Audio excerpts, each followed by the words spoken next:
Minecraft is a sandbox game that allows players to explore and create virtual worlds made up of blocks, where they can gather resources, craft tools and items, build structures, and interact with the environment and other players. It offers endless possibilities for creativity, adventure, and survival in a pixelated open-world setting. Welcome to the Minecraft Guide. Follow me, XPenSage, as I guide you through the basics of crafting, surviving, and building. Today, we embark on an extraordinary quest into the fiery depths of the Nether, a realm teeming with both peril and promise. Ghastly creatures, treacherous terrain, and powerful adversaries await us at every turn. However, the Nether's unique resources and rare treasures make it an indispensable destination for our progress in the world of Minecraft. With careful preparation and unwavering courage, we will face the challenges head-on and unlock the secrets that lie within the fiery depths of the Nether. To access the Nether, we need to construct or restore a Nether portal. During your explorations in the overworld, you may have encountered fractured portals crafted from obsidian. These ruins stand as haunting relics, bearing the scars of failed expeditions into the fiery domain. Ruined portals come in different shapes and sizes, and can contain chests with random loot from previous explorers. Nether portals can be constructed in different sizes too, but the minimum is a 5 blocks tall by 4 blocks wide rectangular frame made of obsidian blocks. We have learned from previous episodes that obsidian is the result of lava cooling when exposed to water running over it, forming a distinctive, dark purple block that can only be harvested using a diamond or netherite pickaxe. To create a new portal, a minimum of 10 obsidian blocks is required, following a specific configuration.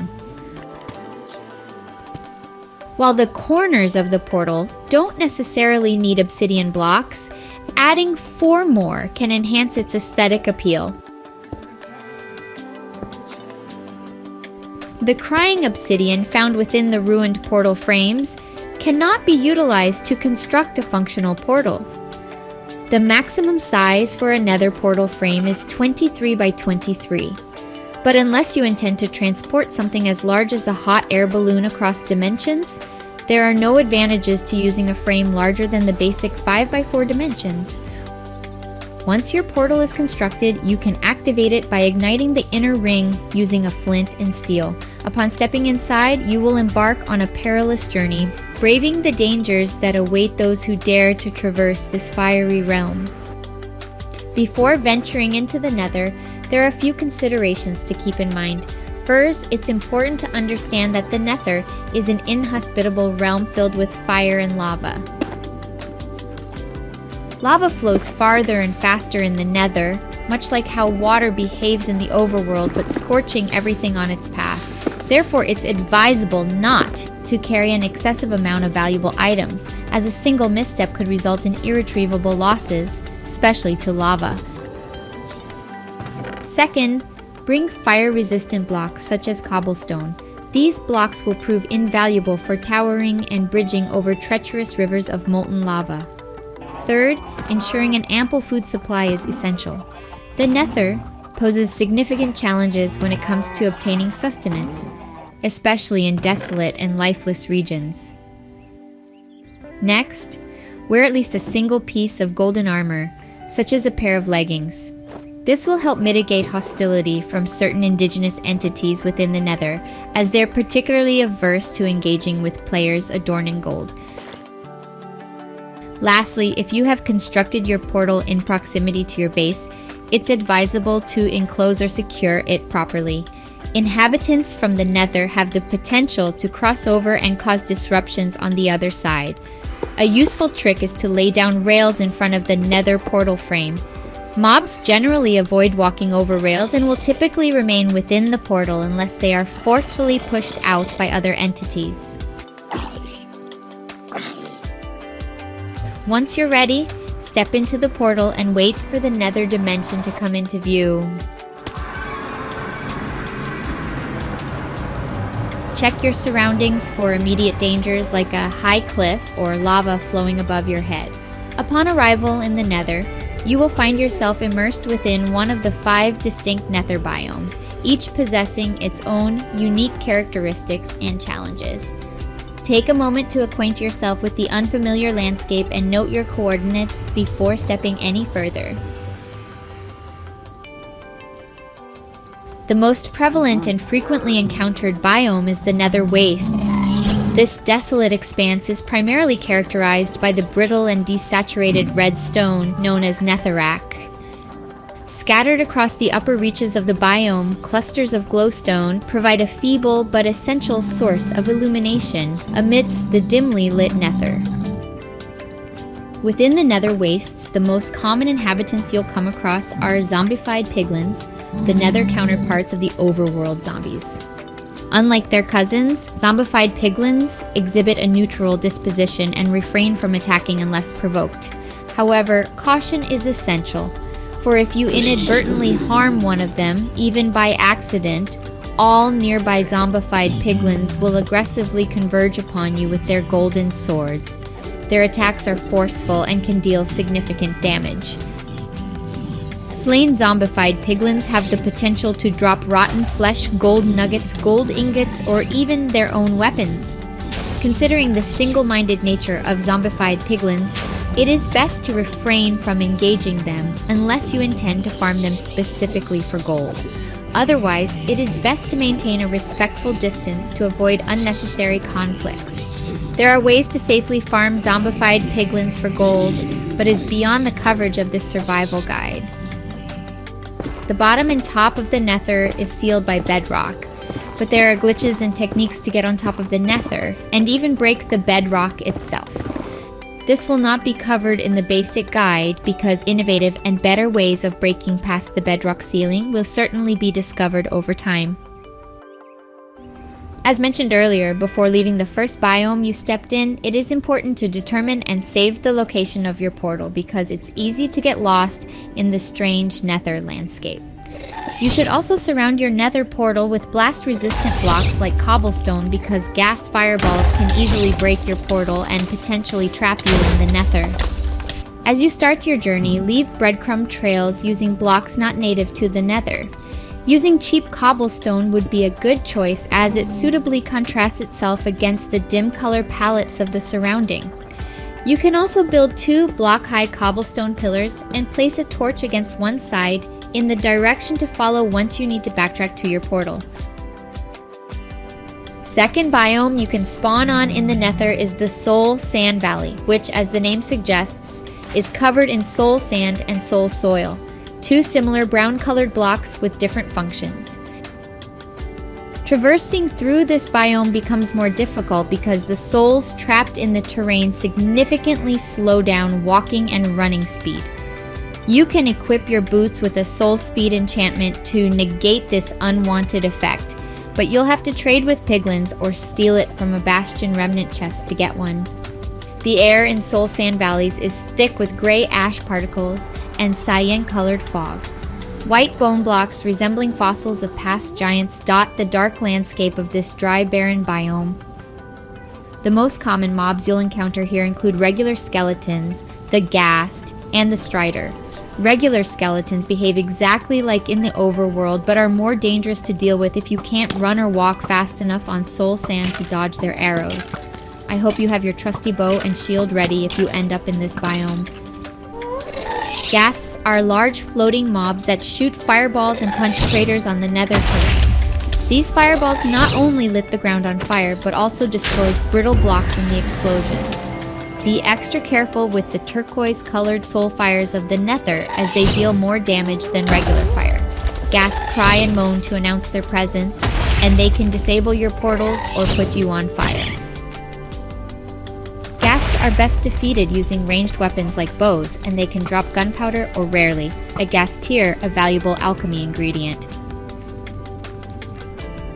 Striders are passive mobs that can walk on lava. You can ride them using a saddle and guide its direction using a warped fungus on a stick.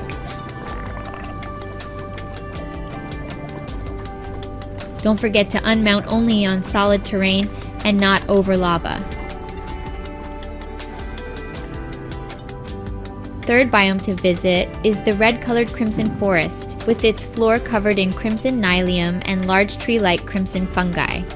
While being classified as fungi in the game, these vegetation function like overworld trees, with trunks made of crimson stems that you can chop down and craft into planks, stairs, doors, and sticks. Unique to these quote-unquote nether trees is their fire resistance. They can be placed next to fire or lava and they will not burn like the overworld logs and wood blocks. Shroom lights inside these large fungus can be collected and used as light source blocks, akin to glowstones. Weeping vines hanging from crimson fungi function like the glowberry vines in lush caves and can be climbed upwards or downwards. They can be harvested for use on other block types, grown downwards with bone meal, and trimmed using shears. You can grow your own huge crimson fungi by planting a crimson fungus on matching red crimson nylium and using bone meal. These fungi don't naturally grow to giant versions without the assistance of bone meal. Common mobs to watch out for are piglins and hoglins. Hoglins resemble wild boars and pose a threat with their sharp tusks. They are afraid of warped fungi and can be bred using crimson fungi. When killed, they drop pork chop and leather, making them a renewable source of food in the Nether. You can also encounter zombified piglins and striders while exploring this biome. The fourth biome is very similar to the last one with two distinctions. First, its cyan color scheme instead of red, and second, no mobs naturally spawn here except the Enderman and Strider. Warped forests have bluish-green floor called warped nylium, huge warped fungi, and twisting vines which grow from the floor upwards. Like the stems of large crimson fungi, stems of large warped fungi can be crafted into planks, stairs, and doors and are equally fireproof. The nylium floor of both nether forests can only be collected using a tool with silk touch. Otherwise, it will turn into regular netherrack. If you don't know how to get silk touch in your pickaxe, check the previous episode. Last biome to visit in the Nether is the volcanic basalt deltas. This rather unforgiving biome is made of towering, jagged basalt and black stone, with lava pockets everywhere. The fog is grayish thickened by ash particles. Basalt and black stone is considerably harder to mine than netherrack-based terrain, and this will be an important feature to remember when mining valuable resources deep in the Nether. Traversing basalt deltas is made more difficult by hot, burning magma cubes, the nether cousins of slimes. They can jump higher, are fireproof, and can deal more damage. They are best dealt with bows, and like slimes, they split into smaller version until finally dropping magma cream, another important alchemy ingredient. Being hot, fiery mobs, magma cubes are damaged by powder snow, a block you can collect high up in the mountains of the overworld. Powder snow is one of two forms of water that can exist in the Nether, the other one being water inside a cauldron. If you are lit on fire in the Nether, you can extinguish yourself by jumping inside a cauldron with water, or walking into powder snow. Dumping water out of a bucket will evaporate it instantly, much like how wet sponges are dried instantly when placed down in the Nether. Splash water bottles also work in extinguishing yourself, but only for Bedrock Edition as of now. Within the Nether biomes are two important structures, the Nether Fortress and the Bastion Remnants. From a distance, Nether Fortresses loom ominously in the fiery horizon of the Nether. These imposing structures are made of tall bridges, corridors, and pillars. The structure is almost exclusively made of nether bricks, a dark hard material that can withstand gas fireballs and fires.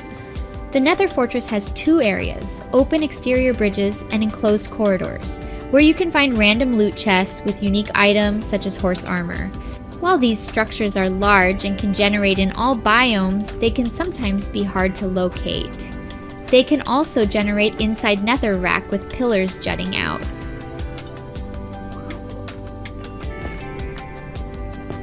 Walking inside a fortress will introduce you to two new hostile mobs, blazes and wither skeletons. Blazes spawn anywhere in nether fortresses, but are additionally spawned by monster cages in certain platforms. As discussed in the previous episode about hostile creatures, monster spawners are only active when a player is within 16 blocks.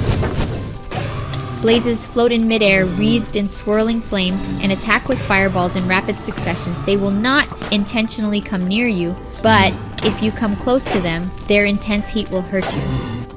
They are best fought with bows and arrows. You can build a wall in front of the spawner and shoot through 1 block wide gap to minimize your chances of getting on fire. Keep your shield up to block their fiery projectiles and fire your arrows during their cooldowns. When killed, blazes drop only one albeit important item, a blaze rod. Blaze rods are needed to craft a brewing stand for making powerful potions in the game.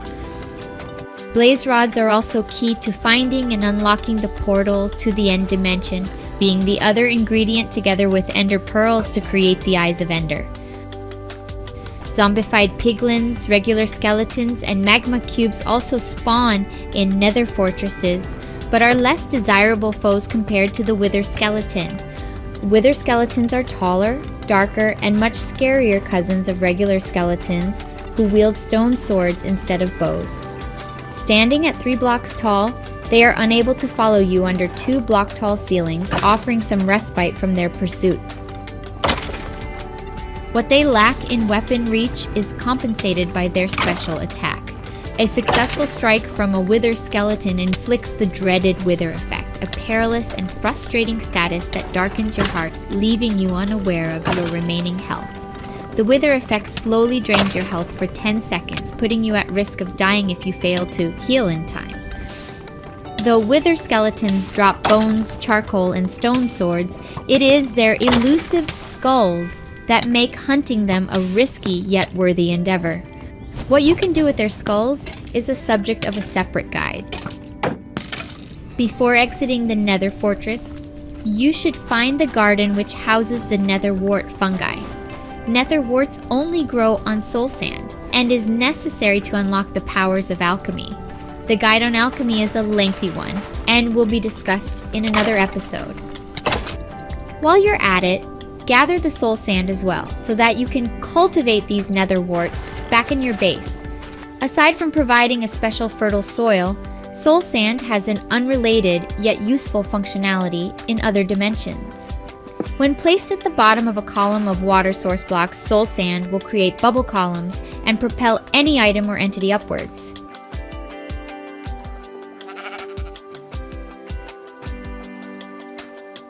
The opposite can be achieved by using magma blocks, another common block found in the nether. Magma blocks create bubble columns which force items or entities downwards. Magma blocks can damage mobs standing on top of it, but leaves items unscathed. You can avoid taking damage while above a magma block by crouching. Soul soil or soul sand can be used to craft blue soul torches, lanterns, and campfires.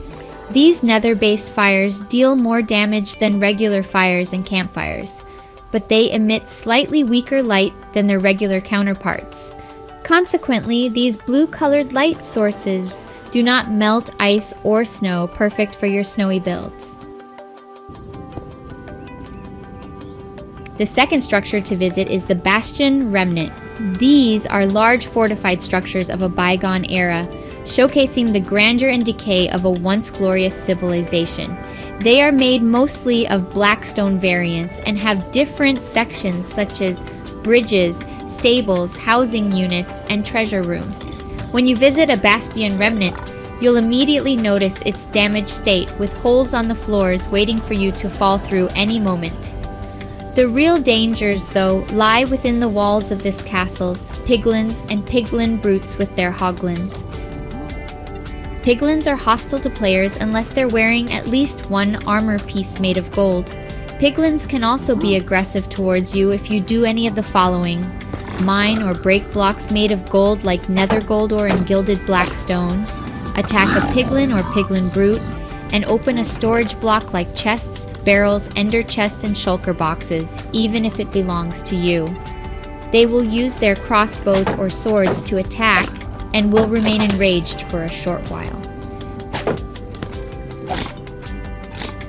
Piglins are afraid of zombified piglins and zoglins, as well as fire-related items made from soul soil, like soul torches and lanterns.